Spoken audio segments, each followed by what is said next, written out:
இந்த மாநிலத்தில் இருக்கிற ஒரு முக்கியமான மாவட்டம், மலை மாவட்டம் வயநாடு. இந்த வயநாட்டில் தான் ஜூலை 30 அதிகாலை 2 மணி அளவுல கடுமையான 3 முக்கிய நிலச்சரிவு ஏற்பட்டது. அதாவது எந்த பகுதி அப்படின்னு பாத்தீங்கன்னா மேப்பாடி, முண்டக்கை, சூரமலா ஆகிய 3 இடங்கள்ல நிலச்சரிவு ஏற்பட்டது. தொடர்ச்சியா நேற்றே மீட்பு பணிகள்லாம் ஸ்டார்ட் ஆயிடுச்சு. குறிப்பா சொல்லணும் அப்படின்னு பாத்தீங்கன்னா மேப்பாடி, இது மட்டும் இல்ல சூரமலா ஆகிய 2 பகுதிகளில் நேற்றே மீட்பு பணிகளை ஸ்டார்ட் பண்ணிட்டாங்க. கிட்டத்தட்ட 100க்கும் அதிகமானோர் உயிரிழந்தாங்க. அவங்களோட உடல்கள் நேற்றே மீட்கப்பட்டது.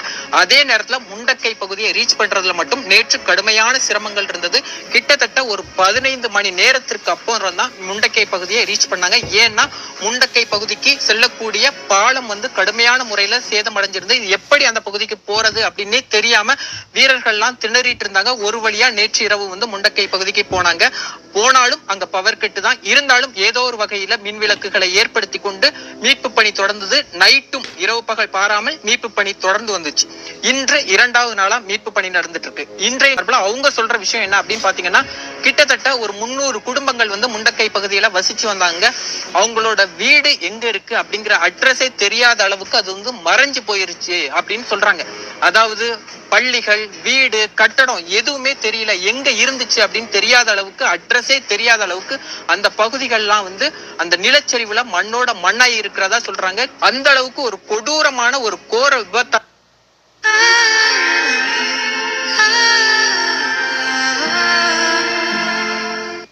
இயற்கையோட ஒரு கோர விபத்தா தான் இதை நம்ம பார்க்க வேண்டியிருக்கு.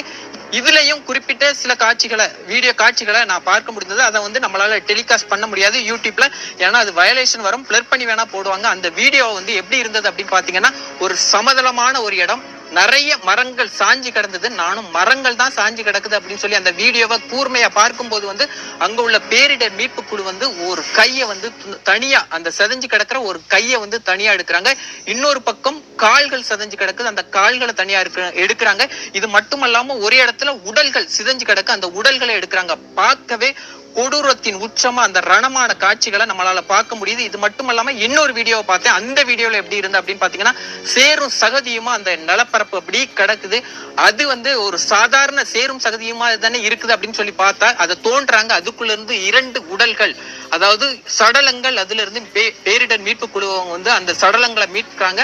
அந்த அளவுக்கு இயற்கை தனது கோர தாண்டவத்தை காட்டி இருக்கு அப்படின்னு சொல்ல முடியும். அந்த வீடியோவோட காட்சிகளை நம்ம பிளே பண்ண முடியாது, யூடியூப் வயலேஷன் வரும். அதனால அதை பிளர் பண்ணி போடுவாங்க. அந்த காட்சிகளை பார்க்கும்போது கொடூரத்தோட உச்சமா நம்மளுக்கு அதை பார்க்க முடிஞ்சது. அதே நேரத்துல தொடர்ச்சியா வீரர்கள் ஸ்பாட்ல இருக்கிறாங்க. தொடர்ச்சியா மீட்பு பணிகள் நடந்துட்டு இருக்கு. என்னதான் இருந்தாலும் கிட்டத்தட்ட இன்னும் 1 வார காலம் ஆகும். அந்த மீட்பு பணிகள் எல்லாம் முடிஞ்சு அங்க நிலைமை சரியாக இன்னும் 1 வார காலம், அதையும் தாண்டி தான் ஆகும் அப்படின்னு சொல்றாங்க. அதே நேரத்துல கிட்டத்தட்ட ஒரு 185 பேர் உயிரிழந்திருக்காங்க, 200 பேர் மாயமாயிருக்காங்க. அவங்களோட நிலை என்ன அப்படிங்கறதே தெரியல.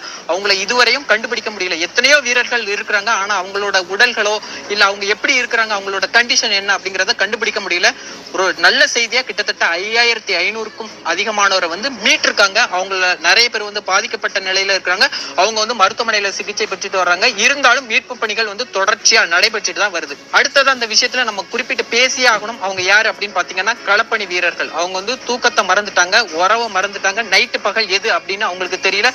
தொடர்ச்சியா களத்துல நின்று வேலை பார்த்துட்டு இருக்காங்க. எப்படியாவது ஏதாவது ஒரு உயிரை நம்மளால மீட்ட முடியாதா அப்படின்னு சொல்லி தொடர்ச்சியா வேலை பார்த்துட்டு இருக்காங்க. அவங்களோட உயிர்களுக்கு கூட உத்தரவாதம் கிடையாது. ஏன்னா சில இடங்கள்ல கால் வைக்கிறாங்க, அங்க கால் வைக்கும் போது அந்த பகுதி அங்கேயும் சரியுது. ஆனா அந்த உயிரையும், தங்களோட உயிரையும் பொருட்படுத்தாம தொடர்ச்சியா பாதிக்கப்பட்ட மக்களுக்காக அவங்க நிக்கிறாங்க.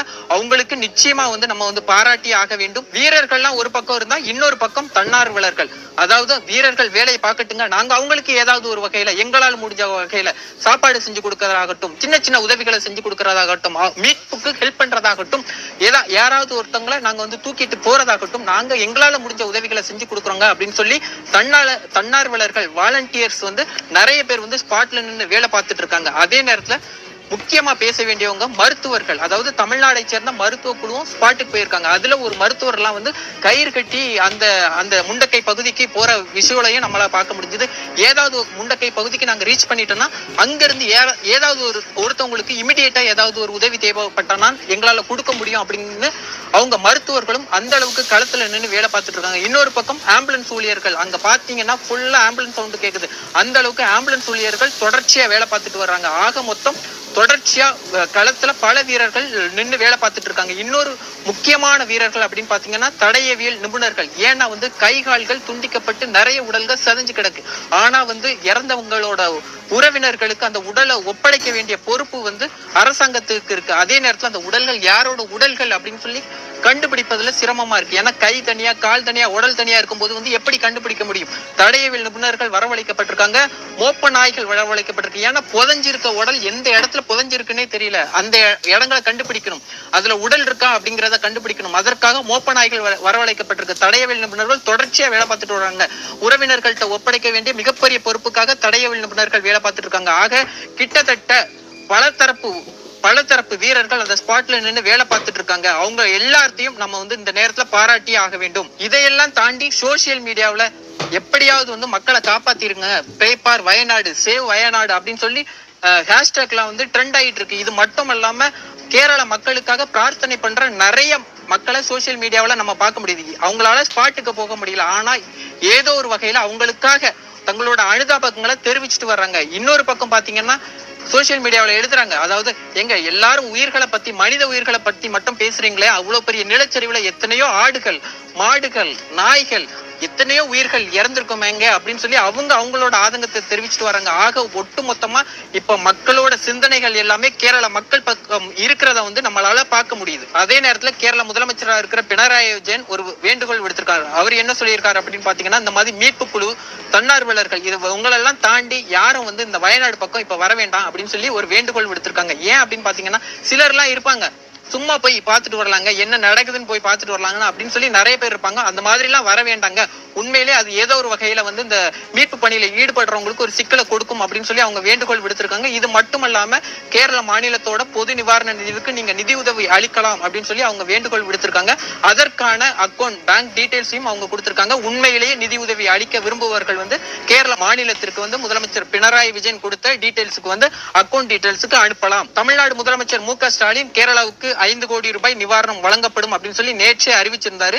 அந்த நிவாரண தொகை வந்து இன்று வந்து வழங்கப்பட்டிருக்கு. அமைச்சர் வேலு வந்து வழங்கியிருக்காங்க. அதே போல நடிகர் விக்ரம் வந்து 20 லட்சம் ரூபாய் வந்து அந்த கேரள மக்கள், பாதிக்கப்பட்ட மக்களுக்கு வந்து கொடுக்கிறதா சொல்லி இருக்காரு. இது மட்டும் இல்லாம நடிகர் ஜி.வி. பிரகாஷ் வந்து துயர சம்பவத்துக்கு தன்னோட வருத்தத்தையும் தன்னோட அனுதாபத்தையும் தெரிவிச்சிருக்காரு. ஒட்டுமொத்த மக்களும் இப்போ கேரளா பக்கம் நின்றுட்டு இருக்க இதே நேரத்துல கேரள அரசு மேல ஒரு விமர்சனமும், கடும் விமர்சனமும் எழுந்திருக்கு. அந்த விமர்சனத்தை வச்சிருக்கவங்க வந்து மத்திய உள்துறை அமைச்சர் அமித்ஷா. ஏன் அப்படின்னு பாத்தீங்கன்னா, நாங்க கடந்த 6 நாட்களுக்கு முன்னாலேயே அலர்ட் கொடுத்துட்டோங்க, கனமழை பெய்யும் அப்படின்னு சொல்லி அலர்ட் கொடுத்தோம். கிட்டத்தட்ட 9 தேசிய பேரிடர் மீட்பு குழுவை அனுப்பிச்சு வச்சோம். கேரள அரசு என்ன பண்ணிட்டு இருந்தாங்க அப்படின்னு சொல்லி கேள்வி எழுப்பியிருக்காங்க. இந்த மத்திய அரசு கொடுக்கிற இந்த மாதிரி அட்வைஸ் எல்லாம் கேரள அரசு படிக்கிறாங்களா அப்படின்னு சொல்லி ஒரு கடும் விமர்சனத்தை முன் வச்சிருக்காரு.